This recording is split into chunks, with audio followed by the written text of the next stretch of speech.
Hi guys, good morning. Time check 1:59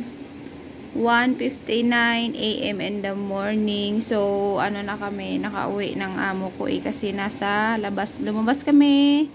May yung party yung nila, yung pamilya kasi may buntis. So gender reveal kasama na rin yung birthday party. So, inumaga na kami ng uwi. So, ayun guys, kanina binigyan niya ako, kagabi pala, binigyan niya ako ng, akala ko kung bracelet ito. So, ngayon ko lang binuklat.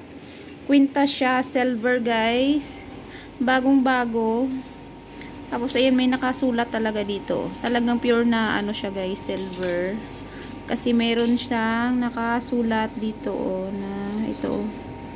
Ko lang masyadong maintindihan, parang 18 kg yata, ano ito, hindi ko maintindihan yung masyado yung number.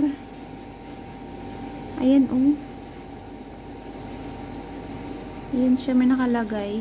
So bagong bago, pero tapos itong kasi mahilig sila bumili ng amo ko ng silver. Ito earrings, use ito, pero kailangan lang siguro na ibabad ko to sa para ulit lumina ulit yung nito guys. So ayan lang, flex ko lang.